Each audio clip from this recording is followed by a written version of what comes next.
Hello, everybody, and welcome to English 2575 Technical Writing.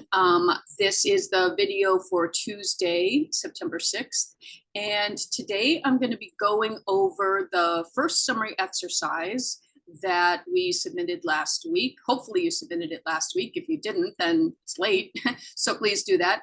And then I'm going to briefly look at the formal summary assignment, the one that is due on September 13th, so that we can all be clear about what type of articles are the right kind of articles to choose to summarize.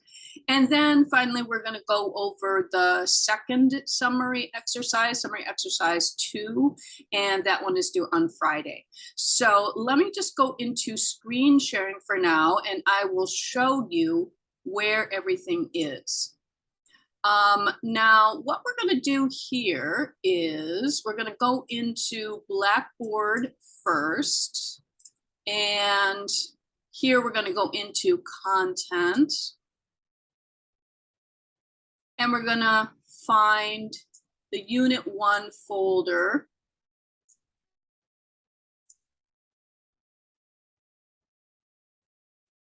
And just taking a look at what's new in the Unit 1 folder, you'll notice that we now have a summary exercise 2 right there. Now, that's going to be the last thing that we go over today. For those of you who did not submit summary exercise 1, it was due Friday, September 2nd, but almost everybody turned it in. Now, I am not quite finished grading all of these yet, but I can tell you that generally people did a good job on it. So I'm going to open up this assignment. All right, so this is summary exercise 1, the one that was due on Friday. All right, so as we can see here, the instructions are up at the top.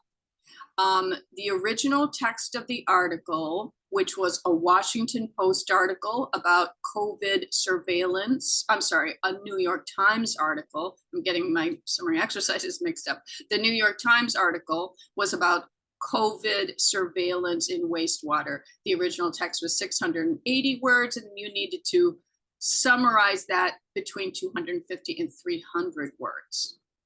Now, some people were a little bit over the word count. Nobody was terribly over the word count, at least not yet, I shouldn't say, because I have a few more left to grade.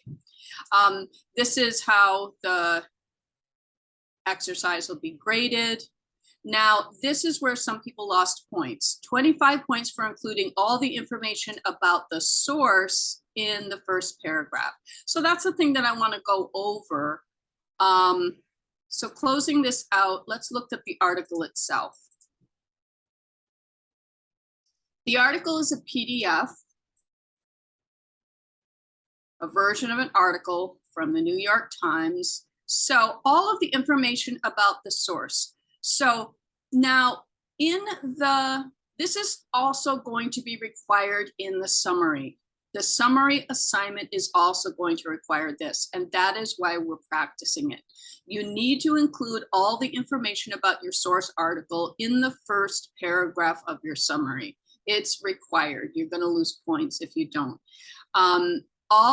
Every time, and there's a reason for this, not just because we're building up to this assignment that's a higher stakes assignment, but also in academic settings, you need to cite your sources and you need to give complete source information. Otherwise, that's plagiarism, right? So it's important. It's important as far as academic integrity, and even outside of an academic environment, when you are in the professional environment and you're using information from a source, you need to attribute that source. So here, when we say who is the author, you're going to look up at the top. This is called the byline, the article's byline up at the top. Now I'm having a hard time just highlighting that because this is a PDF, but there it is. Emily Anthens and Sabrina Imbler. Now, most of you did get this right. Most of you did include this in your article, in your summary. Now, there's various ways that you can do this. You don't have to say according to, although you can say according to an article by Emily Anthens and Sabrina Imbler, or you could say an article in the New York Times by Emily Anthons and Sabrina Imbler, published January 19th, 2022, discussed the technology of tracking the coronavirus in wastewater, okay? The article entitled, so if you can't get it all into one sentence, you can break it into two sentences. The important thing is to cover the necessary information. The necessary information is the name of the author or names, in this case we have two, the publication, in this case it's the New York Times, the date of publication, in this case January 19th, 2022, and then finally the title of the article. The one thing that is optional and that is sometimes okay to leave out is the title of the article. The title of the article is the least important of all of these things. And that's an important thing to remember, because sometimes you have very long, clunky, crazy long titles. If your title is like 9 words long, it's nice to remember that it's not necessary to use every word of the title. It's not necessary to use the entire title. If your title is very, very long, you can just say, you can just leave it on your works cited page, okay? So that's an important thing to remember. But these, the date, where it appeared, the author, absolutely essential to list in your source introduction in your text itself. Not just leave it on the works cited page, but in your text itself. I'm going to be drilling that into everybody's head as we go along. But the summary is the article, is the assignment we're going to be practicing at first. So that's what I wanted to point out. And we're going to just move out of this, closing that out. As I said, I'm not quite done at grading these, but I'm going to be probably by tomorrow. Now, the next thing we want to go over is we want to look at summary exercise 2. So let's open that up. Well, actually, yeah, let's open up summary exercise 2. Summary exercise 2 asks you to do a thing called reverse outlining. So for this exercise, you're going to be practicing identifying the key points of a text and developing a criteria for what makes those more important than other information. And that is what you need to do a successful summary. A successful summary asks you to make a choice. You're reading an article and you are making a decision about what's the most important information to convey about what this article says and what can be left out, right? And that's not always easy to do. That takes some practice. So that's what this exercise is about. It's about practicing that skill, practicing that kind of judgment, right? There's an article here about electric cars. And this article is from the Washington Post, right? We've got the author there, we've got the publication there, and we got the date of publication there. Make sure to include all of these. You got the title of the publication. You should be able to fit that in. It's not too long, right? All your information is in the byline. That's our new term for the day, byline. When you're dealing with a news article will always have a byline up at the top that'll have all of your important source information in it. When you're dealing with an academic article that has that's gone through a peer review process, the formatting is a little bit different, but it will also be at the top of the page. That's where you get your source information. Now, this article discusses how electric cars are going to challenge the electric power grid because of the need for more charging stations, possibly the need for more power plants and power lines to be built. So this is a question of infrastructure. And then we've got a summary underneath it. Now, this summary is going to be helpful for anybody who's looking for a model of what a good summary is. You've got the summary assignment coming up. You might want to look at what a good summary actually is, you know, so this can help you with that. The other thing that this is, though, is this is going to be the material that we use to figure out how this author chose what are the most important points of the article. So what you're going to be doing, and the instructions lay this out very, very clearly. Please read the instructions clearly. The instructions are at the top here. But what you're going to be doing is read the article first, the source article, and then read the student's summary. And then you're going to highlight the important information from the article that the student used. So using your highlighter feature, right, you're going to highlight sections of this article or perhaps underline. You can either highlight or underline. It doesn't really matter to me, right? But what's important is choosing based on your read of that summary down below the information that this student used for their summary.